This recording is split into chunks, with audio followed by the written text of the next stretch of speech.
Hi, ഞാൻ doctor Sajith from ഡോപ്പ.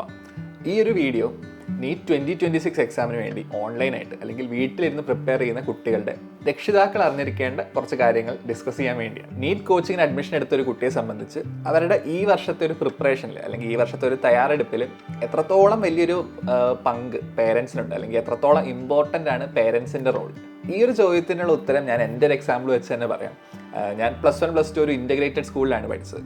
10ാം class വരെ എൻ്റെ ക്ലാസ്സിലെ എപ്പോഴും ഒരു ടോപ്പ് 5 ആദ്യത്തെ 5 എപ്പോഴും ഉണ്ടായിരുന്ന ഞാൻ ഈ ഇൻ്റഗ്രേറ്റഡ് സ്കൂളിൽ കുറേ ടോപ്പേഴ്സിൻ്റെ ഇടയിൽ ചെന്നപ്പോഴേക്കും അവിടുത്തെ ക്ലാസ്സിലെ എപ്പോഴും ലാസ്റ്റ് 5 ഏറ്റവും ബോട്ടം 5 സ്ഥിരമായിട്ട്. ഇതൊക്കെ തുടക്കത്തിൽ നമുക്ക് അക്സെപ്റ്റ് ചെയ്യാൻ ബുദ്ധിമുട്ടായിരുന്നു. അതുപോലെ പഠിച്ചിട്ട് മാർക്ക് കയറുന്നില്ല, മാർക്ക് കൂടി വരുന്നില്ല. ആ സമയത്ത് ഞാൻ പഠിക്കുന്ന രീതിയിലുള്ള മിസ്റ്റേക്സ് ആയിരുന്നു പ്രശ്നം. പക്ഷെ അത് പറഞ്ഞു തരാനുള്ള ഒരു സിസ്റ്റവും സപ്പോർട്ടും കാര്യങ്ങളൊക്കെ അവിടെ അന്നില്ലായിരുന്നു. നമ്മൾ സ്വന്തമായിട്ട് തന്നെ കണ്ടുപിടിക്കണമായിരുന്നു. അപ്പം ഈ ഒരു സമയത്ത് ക്വിറ്റ് ചെയ്യാതെ മുമ്പോട്ട് പോകാൻ എന്നെ സഹായിച്ചത് ശരിക്കും എൻ്റെ പേരൻസിൻ്റെ സപ്പോർട്ടാണ്. ഞാൻ ഹോസ്റ്റലിൽ നിന്നാണ് പഠിച്ചത്. അപ്പം ഓരോ പ്രാവശ്യം വീട്ടിൽ വിളിക്കുമ്പോഴും അച്ഛൻ്റെ ഒരു സ്റ്റാൻഡ് എന്ന് പറയുന്നത് ഞാൻ എന്തായാലും എനിക്ക് ചെയ്യാൻ പറ്റുന്നതിൻ്റെ മാക്സിമം എഫേർട്ട് ഇടുമെന്ന് അവർക്കൊരു ഉറപ്പുണ്ട്. അത് ചെയ്താൽ മതി, ബാക്കി എന്താണോ അത് വരുന്നിടത്ത് വെച്ച് കാണാം. ആ ഒരു സെൻറ്റൻസ് ആയിരുന്നു എപ്പോഴും അച്ഛൻ പറഞ്ഞുകൊണ്ടിരുന്നത്. അതുപോലെ അമ്മയാണെങ്കിലും പേടിക്കേണ്ട, അമ്മ പ്രാർത്ഥിക്കുന്നുണ്ട്, അങ്ങനെ ഒരു സെൻറ്റൻസാണ് എപ്പോഴും ഒരു വർഷം ത്രൂ ഔട്ട് അമ്മയും പറഞ്ഞുകൊണ്ടിരുന്നത്. അപ്പം എൻ്റെ മാർക്ക് കൂടിയാലും കുറഞ്ഞാലും ഒക്കെ ഈ ഒരു സപ്പോർട്ട് കൺസിസ്റ്റൻ്റ് ആയിട്ട് അല്ലെങ്കിൽ കോൺസ്റ്റൻ്റ് ആയിട്ട് ഒപ്പം കൂടെ ഉണ്ടായിരുന്നു.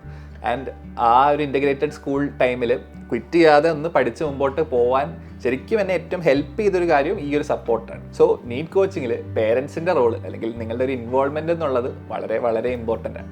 ഈ ഒരു സമയം വളരെ നിർണായകമാണ്. കാരണം മിക്ക കുട്ടികളും ഇപ്പോൾ കോച്ചിങ് ഒന്ന് സ്റ്റാർട്ട് ചെയ്തിട്ട് ഒരു 3 മാസത്തിൽ കൂടുതലായിട്ടുണ്ടാവും, അല്ലെങ്കിൽ ഒരു 4 മാസത്തോളം ആയിട്ടുണ്ടാവും. മിനിമം ഒരു 2 മാസമെങ്കിലും കംപ്ലീറ്റ് ആയവരായിരിക്കുമല്ല. ഈ കുട്ടികളെ ശരിക്കും നമുക്ക് 4 കാറ്റഗറി ആയിട്ട് തിരിക്കാം. ഇതിലെ ആദ്യത്തെ കാറ്റഗറി കഴിഞ്ഞ 2-3 മാസം കുറച്ച് ഉഴപ്പിയവരാണ്. കൺസിസ്റ്റൻ്റ് ആയിട്ട് എല്ലാ ക്ലാസ്സുകളൊന്നും അവർ കണ്ടു തീർന്നിട്ടുണ്ടാവില്ല, കുറേ ക്ലാസ്സൊക്കെ പെൻഡിങ് ഉണ്ടാവും. അതുപോലെ എക്സാംസും എല്ലാം ഒന്നും എഴുതിയിട്ടുണ്ടാവില്ല, കുറേ എക്സാംസൊക്കെ സ്കിപ്പ് ചെയ്ത് പോയവരുണ്ടാവും. അപ്പം അതിനനുസരിച്ച് തന്നെ അവരുടെ മാർക്കും ഇപ്പം കുറവായിരിക്കും, റാങ്കൊക്കെ കുറവായിരിക്കും. അപ്പം ഇനി പഠിച്ചിട്ട് വലിയ കാര്യമുണ്ടോ എന്നുള്ളൊരു ചിന്താഗതിയിലായിരിക്കും ഇപ്പോൾ അവർ മുമ്പോട്ട് പോകുന്നത്. സെക്കൻഡ് കാറ്റഗറി കഴിഞ്ഞ ഇത്രയും മാസം നല്ല രീതിയിൽ വർക്ക് ചെയ്തിട്ടുണ്ട്, നല്ലോണം പഠിച്ചിട്ടുണ്ട്, എന്നാൽ പഠിക്കുന്നതിനനുസരിച്ച് മാർക്കിൽ വലിയ ചേഞ്ച് ഒന്നും കാണുന്നില്ല, അല്ലെങ്കിൽ റാങ്ക് ചിലപ്പോൾ പഠിച്ചിട്ടും ബാക്കോട്ട് പോവാണ്. അങ്ങനെ ഒരു അവസ്ഥയിൽ പോകുന്ന കുറേ കുട്ടികളുണ്ടാവും. അവരിപ്പോൾ കുറച്ച് പേടിച്ചായിരിക്കും ഇരിക്കുന്നത്, ഇത് അവരെ കൊണ്ട് പറ്റുന്നതാണോ എന്നുള്ളൊരു സംശയത്തിലായിരിക്കും അവരിയ്ക്കുന്നത്. പിന്നെ മൂന്നാമതൊരു കാറ്റഗറി ഉണ്ട്, അത്യാവശ്യമൊക്കെ വർക്ക് ചെയ്തിട്ടുണ്ട്, ചെറിയ രീതിയിലൊക്കെ മാർക്ക് ഇമ്പ്രൂവ് ആകുന്നുമുണ്ട്, എന്നാൽ അവർ സ്വന്തമായിട്ട് എക്സ്പെക്ട് ചെയ്ത അല്ലെങ്കിൽ അവരുടെ സ്വന്തം ഒരു എക്സ്പെക്റ്റേഷൻ ഒപ്പം എത്തിയിട്ടുണ്ടാകത്തില്ല.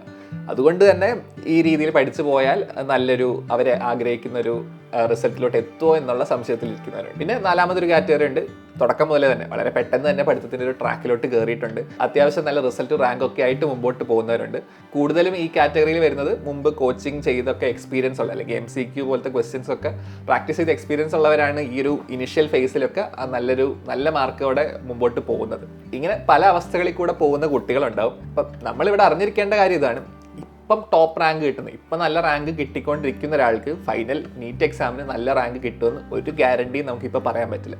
അതുപോലെ തന്നെ ഇതുവരെ ഈ കഴിഞ്ഞ 2-3 മാസം കുറച്ചൊക്കെ ഉഴപ്പിയവരാണെങ്കിൽ പോലും അവർക്ക് നല്ലൊരു റിസൾട്ടിലോട്ട് എത്താനുള്ള സമയം ഇനിയുണ്ട്, അതിനുള്ളൊരു സാധ്യത ഇനിയുമുണ്ട്. സോ ഇപ്പോൾ ഉള്ളൊരു മാർക്ക് വെച്ച് അവരുടെ ഒരു ഭാവി ജഡ്ജ് ചെയ്യാതിരിക്കുക.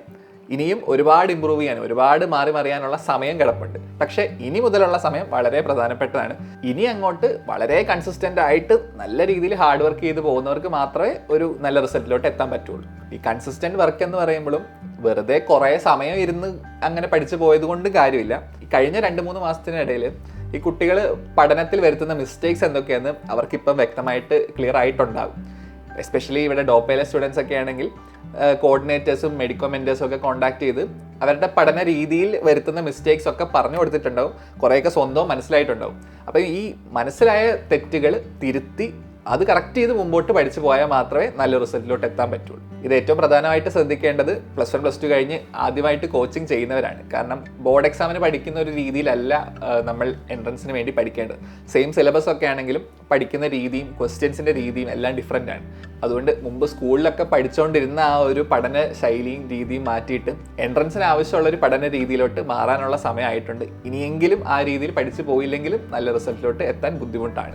അടുത്തതായിട്ട് ഈ ഹോസ്റ്റൽ സിസ്റ്റത്തിലൊക്കെ, നമ്മുടെ റെസിഡൻഷ്യൽ സിസ്റ്റത്തിലൊക്കെ കുട്ടികൾ എങ്ങനെയാണ് പഠിക്കുന്നത് എന്നുള്ള കാര്യവും രക്ഷിതാക്കൾ അറിഞ്ഞിരിക്കണം. കാരണം ഈ കുട്ടികളാണ് നമ്മുടെ കുട്ടികൾക്കുള്ള മെയിൻ കോമ്പറ്റീഷൻ. ഡോപ്പ റെസിഡൻഷ്യൽ ക്യാമ്പസിൽ പഠിക്കുന്ന ഒരു കുട്ടിയെ സംബന്ധിച്ച് അവർക്ക് പഠിക്കാൻ വേണ്ടി സൈലൻ്റ് ആയിട്ട് ഡിസിപ്ലിൻഡ് ആയിട്ടുള്ള ഒരു വലിയ സ്റ്റഡി ഹാള് എല്ലാ ക്യാമ്പസിലും ഉണ്ട്. അവിടെ അവരെല്ലാം ഒപ്പം ഇരുന്നാണ് പഠിക്കുന്നത്. അതുകൊണ്ട് തന്നെ എപ്പോഴും മറ്റുള്ള കുട്ടികൾ വർക്ക് ചെയ്യുന്നത് സ്ഥിരമായിട്ട് കണ്ടുകൊണ്ട് അതിൽ നിന്നൊരു മോട്ടിവേഷൻ കിട്ടി കണ്ടിന്യൂസ് ആയിട്ട് വർക്ക് ചെയ്യാനുള്ളൊരു ഫീലിംഗ് വരും. അതോടൊപ്പം രാവിലെ 6:30 തൊട്ട് രാത്രി 1:30 വരെ ഈ ക്ലാസ് റൂമിൽ എപ്പോഴും കോർഡിനേറ്റേഴ്സും ഉണ്ടാവും, ഈ കുട്ടികളൊക്കെ പഠിക്കുന്നുണ്ട് എന്ന് ഉറപ്പിക്കാൻ വേണ്ടി. കണ്ടിന്യൂസ് ആയിട്ട് ഈ കുട്ടികൾ പഠിക്കേണ്ട ആവശ്യമല്ല. നമുക്ക് റെസിഡൻഷ്യൽ ബാച്ചിൽ മോർണിംഗ് ബാച്ച്, നൈറ്റ് ബാച്ച് എന്ന് പറഞ്ഞ് 2 ഷിഫ്റ്റ് ആയിട്ട് കുട്ടികൾക്ക് സെലക്ട് ചെയ്യാം. അതുകൊണ്ട് രാവിലെ 6:30 തൊട്ട് രാത്രി 1:30 വരെ ഈ ഇത്രയും സമയത്ത് ഈ ഒരു ക്ലാസ് റൂമിൽ കോർഡിനേറ്റേഴ്സ് ഉണ്ടാവും.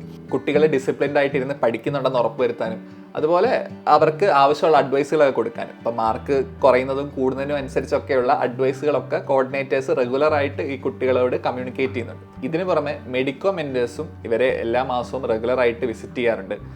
ആൻഡ് ഇൻഡിവിജ്വലി ഇത് കണ്ട് തന്നെ ഓരോ കുട്ടികളുടെയും ആ പഠിക്കുന്ന രീതിയിലുള്ള മിസ്റ്റേക്സ് ഒക്കെ എന്താണെന്ന് കണ്ടുപിടിച്ച് കൊടുത്ത് അതിനുള്ള സൊല്യൂഷനും കാര്യങ്ങളൊക്കെ പറഞ്ഞു പോകുന്നുണ്ട്. നമ്മുടെ മെഡിക്കോ മെൻറ്റേഴ്സ് എന്ന് പറയുന്നത് മെഡിക്കൽ കോളേജ് സ്റ്റുഡൻസ് ആണ്. ഓൾറെഡി നീറ്റ് ക്രാക്ക് ചെയ്ത കുട്ടികളാണ് ഇവിടെയുള്ള മെഡിക്കോ മെൻറ്റേഴ്സ്. അപ്പം അവരുമായിട്ടും റെഗുലർ ഇൻട്രാക്ഷൻ വരുന്നുണ്ട്. ഇതോടൊപ്പം എല്ലാ മാസവും ഒരിക്കലെങ്കിലും ഡോപ്പയിലെ ഡോക്ടേഴ്സ് ആയിട്ടുള്ള ഡയറക്ടേഴ്സും കുട്ടികളോട് വന്ന് ഇൻട്രാക്ട് ചെയ്ത് റെഗുലർ ആയിട്ടുള്ള ഇൻസ്ട്രക്ഷൻസ് കൊടുക്കാറുണ്ട്. സോ ഇങ്ങനൊരു സിസ്റ്റത്തിലൊക്കെ പഠിക്കുന്ന കുറേ കുട്ടികൾ പല ഹോസ്റ്റലുകളിലുണ്ട്. അപ്പം അവരുമായിട്ടാണ് വീട്ടിലിരുന്ന് ഓൺലൈനായിട്ട് പഠിക്കുന്ന കുട്ടികളും കോമ്പീറ്റ് ചെയ്യേണ്ടത്. ഡോപ്പയിലെ തന്നെ ഓൺലൈൻ ബാച്ചിലെ കുട്ടികളാണെങ്കിൽ കോർഡിനേറ്റേഴ്സും മെഡിക്കോ മെൻറ്റേഴ്സും ഒക്കെ അവർക്കും ഉണ്ട്. അതേപോലെ എല്ലാ ദിവസവും രാവിലെ 15 മിനിറ്റ് മോർണിംഗ് മീറ്റിംഗ് എന്നുള്ളൊരു കാര്യമുണ്ട്. ആ സമയത്തും വാല്യുബിൾ ആയിട്ടുള്ള ഇൻസ്ട്രക്ഷൻസ് കുട്ടികൾക്ക് ഡെയിലി പ്രൊവൈഡ് ചെയ്യുന്നുണ്ട്. ഇങ്ങനെയൊക്കെ ആണെങ്കിലും ഈ ഇൻസ്ട്രക്ഷൻസ് ഒക്കെ കുട്ടികൾ ഫോളോ ചെയ്യുന്നുണ്ടോ ഇല്ലയോ എന്നുള്ളത് ഉറപ്പാക്കാൻ പറ്റുന്നത് രക്ഷിതാക്കൾക്ക് മാത്രമാണ്. ഫുൾ ടൈം കുട്ടികളുടെ ഒപ്പം ഇരുന്ന് അവരുടെ പഠനം മോണിറ്റർ ചെയ്യാന്നുള്ളത് നടക്കുന്ന കാര്യമല്ല. എല്ലാവർക്കും ജോലിക്കൊക്കെ പോകാനുള്ളതാണ്, പല തിരക്കുകളുണ്ടാവും. പക്ഷേ ചില പ്രധാനപ്പെട്ട കാര്യങ്ങൾ നിങ്ങൾക്ക് ശ്രദ്ധിക്കാൻ പറ്റും. ഒന്നാമത്തെ കാര്യം ഷെഡ്യൂളാണ്, അല്ലെങ്കിൽ ഒരു ദിവസം പഠിക്കാനുള്ളതിനെ കുറിച്ചുള്ളൊരു പ്ലാനാണ്.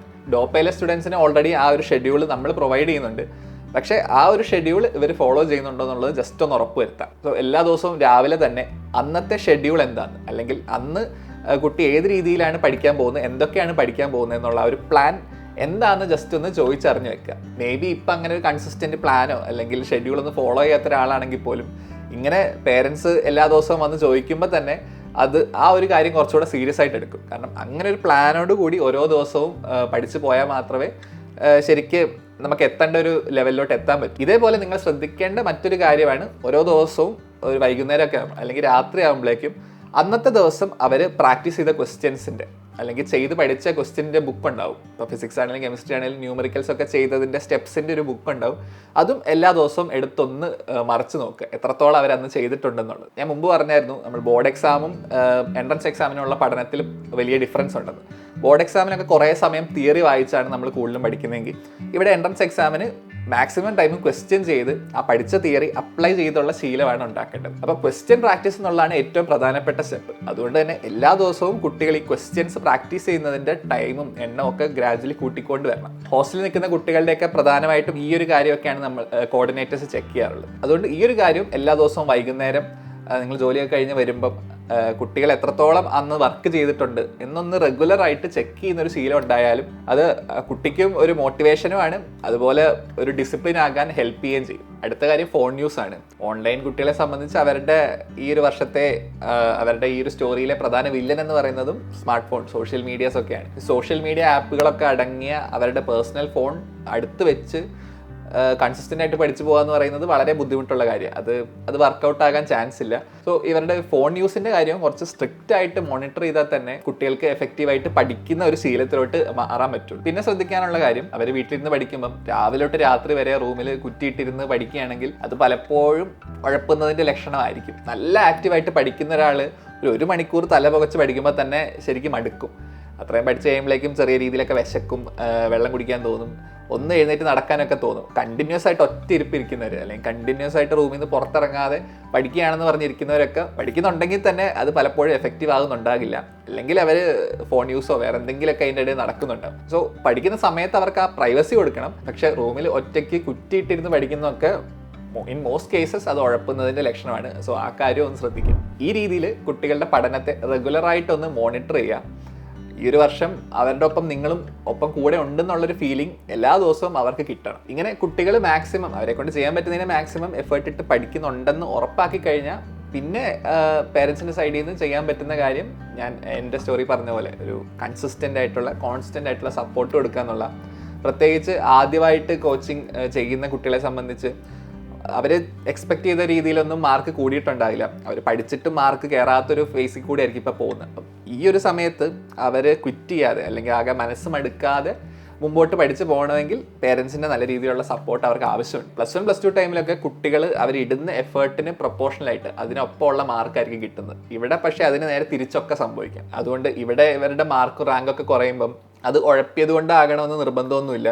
സോ ആ രീതിയിൽ അവരോട് വഴക്ക് പറഞ്ഞാൽ അത് വീണ്ടും നെഗറ്റീവായിട്ട് എഫക്റ്റ് ചെയ്യത്തേ ഉള്ളൂ. അവരുടെ ഒരു പ്രഷർ പിന്നെയും കൂടത്തേ ഉള്ളൂ. നമ്മുടെ സൈഡിൽ നിന്നുള്ള സപ്പോർട്ട് കണ്ടിട്ട് അവർക്കൊരു മോട്ടിവേഷൻ തോന്നണം.